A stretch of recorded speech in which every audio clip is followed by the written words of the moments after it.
स्वागत है आप सभी का द मास्टर साहब पे। दोस्तों, आज की जो वैकेंसी है वो बिहार राज्य पथ परिवहन निगम में ये वैकेंसी आई है।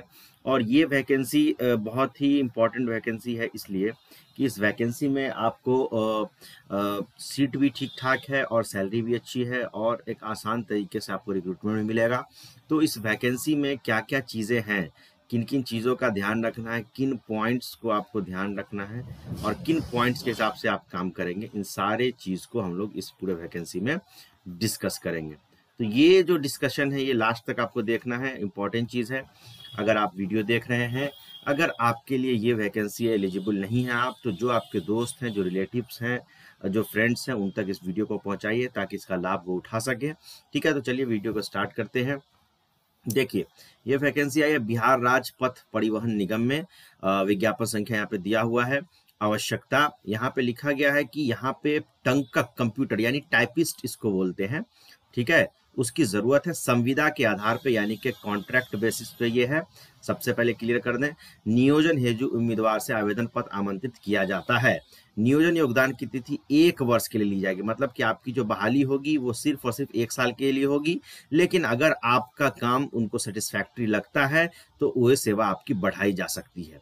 इसका विवरण यहाँ पे दिया हुआ है, इस विवरण को हम लोग देखते हैं, डिस्कस करते हैं। तो विवरण यहाँ पे है, कंप्यूटर टंकक पोस्ट का नाम, इसमें टोटल संख्या 35 है, 35 पोस्ट है। इसमें सैलरी आपको मिलेगी 15,500 की। इसके लिए क्या क्या योग्यता, तो सबसे पहले आपको इंटरमीडिएट पास होना चाहिए। उसके बाद किसी मान्यता प्राप्त संस्था से आपके पास ADCA का प्रमाण पत्र होना चाहिए। टाइपिंग आपको कंप्यूटर से आना चाहिए, 25 वर्ड हिंदी में और 30 वर्ड अंग्रेजी में पर मिनट एक्यूरेसी के साथ।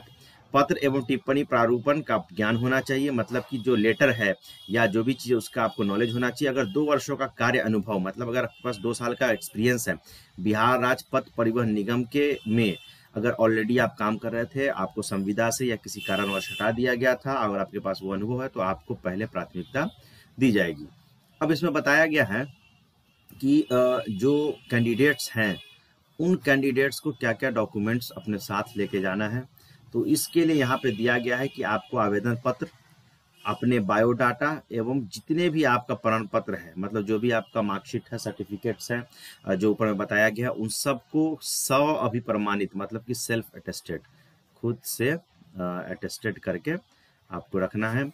और हाल का 2 पासपोर्ट साइज फोटो के साथ निगम मुख्यालय परिवहन भवन वीरचंद पटेल पटना में दिनांक 17/11 अपराह्न 3 बजे तक स्वयं जमा कर सकते हैं या रजिस्टर्ड डाक से भेज सकते हैं। तो लास्ट डेट जो है इसका हो गया आपको 17/11/2022, यानी 17 नवंबर शाम 3 बजे तक आप खुद से ले आके फॉर्म वहाँ दे सकते हैं, या अगर आप दूर हैं तो आपको इसको रजिस्टर्ड डाक से जो है आप इसको भेज भी सकते हैं। अब चलिए नेक्स्ट पॉइंट पे आते हैं कि आवेदक की उम्र जो होगी वो 1/9/2022 के हिसाब से ही काउंट की जाएगी, और उसके हिसाब से जो उम्र होगी, जो जनरल वर्ग के पुरुष है उनके लिए 40 साल की होगी, जो पिछड़ा वर्ग और अत्यंत पिछड़ा वर्ग के पुरुष और महिला होंगे उनके लिए 43 होगी। उसके बाद अनारक्षित वर्ग जो है, यानी कि जनरल वर्ग की जो महिला है उनके लिए भी 43 है। अनुसूचित जाति, अनुसूचित जनजाति के पुरुष महिला के लिए 45 साल है। अब तीसरा शर्त है यहाँ पे कि जो टंकक कंप्यूटर के लिए आरक्षित अनारक्षित पद का विवरण क्या है, कैसे आरक्षण मिलेगा। तो जनरल में यहाँ पे देख लीजिए, जनरल में यहाँ पे 9 सीट है, जिसमें 5 महिला के लिए 35% के हिसाब से आरक्षित कर दिया गया है। EWS यहाँ पे EWS देख लीजिए, EWS इकोनॉमी वीकर सेक्शन के लिए 2 पद है, 1 पद महिला के लिए है। पिछड़ा वर्ग यानी कि BC कैटेगरी के लिए 3 पद है, जिसमें 2 पद महिला के लिए है। EBC कैटेगरी के लिए यहाँ पे 4 पद है, जिसमें 2 पद महिला के लिए है। अनुसूचित जाति यानी आपको SC और SC में आपको जो है, अनुसूचित जाति में आपको 4 पद है, 2 पद महिला के लिए, और अनुसूचित जनजाति के लिए 1 पद है। तो ये टोटल मिला के 35 यानी 35 सीट आपको यहाँ पे उसका पूरा विवरण है। अब देखिए आरक्षण आपको मिलेगा कैसे, उसके लिए भी कुछ इंपॉर्टेंट बात यहाँ पे दी गई है।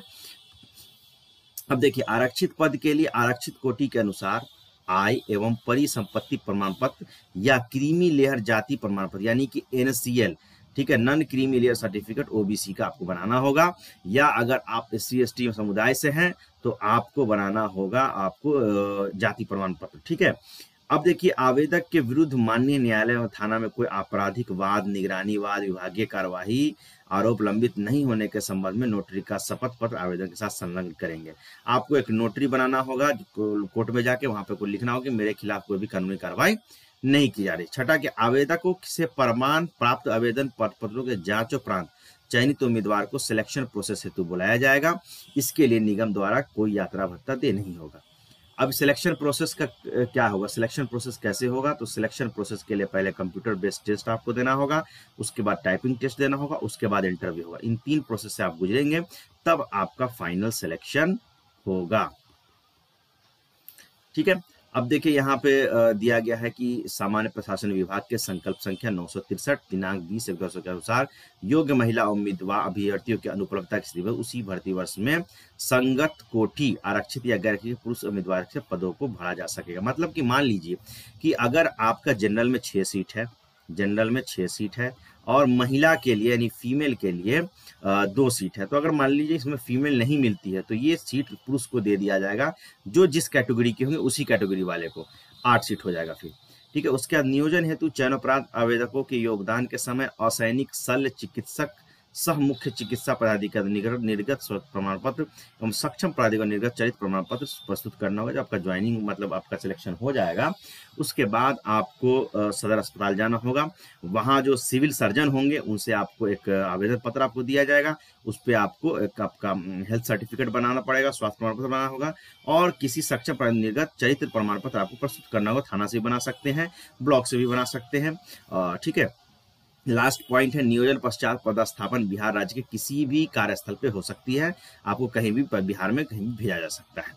अब आप इसका विस्तृत जानकारी यहाँ पे वेबसाइट दिया हुआ state.bihar.gov.in PRD बिहार पर देख सकते हैं। बहुत सारे दोस्त जो है मैसेज करते हैं कि सर इसका PDF कहाँ है, ये वेबसाइट पे नहीं दिख रहा। बहुत सारी वैकेंसी में बताता हूँ, तो मैं बता दूं कि बहुत सारी वैकेंसीज जो होती हैं वो पेपर ऐड जो आता है वहां से मैं लाके आपको देता हूँ। अब उसको अगर आपको, बहुत सारे वेबसाइट्स ऐसे हैं आज के डेट में है जो आपको अपडेट नहीं होते हैं, ठीक है, अपडेट नहीं किया जाता है तो वहाँ पे नहीं मिलता है। तो आपको अगर उस पर शंका हो तो यहाँ पे एक चीज़ मैं बता देता हूँ। यहाँ पे आप देखिए कि एक यहाँ पे दिया हुआ है, ये देखिए PR 393938 2022-23। इसको आप बिहार सरकार के वेबसाइट पे जाके सर्च कीजिएगा तो वहां से आपको ये मिल जाएगा। ये पब्लिकेशन जब तक बिहार सरकार को नहीं जाती है पेपर में नहीं छपता है, तो उसका एक नंबर होता है और ये फाइनेंशियल ईयर है 2022-23 के लिए, उसमें ये छपता है। तो वहां से भी आप इसको सर्च कर सकते हैं। ठीक है। तो ये सारी बातें हो गई। तो ये एक गोल्डन चांस है, तो इसको ज़रूर आप लोग इसको सिलेक्शन लीजिए इसमें। अगर आप इसके लिए एलिजिबल नहीं है तो दोस्तों तक जरूर पहुंचाएं, रिलेटिव तक जरूर पहुंचाएं। Thank you very much.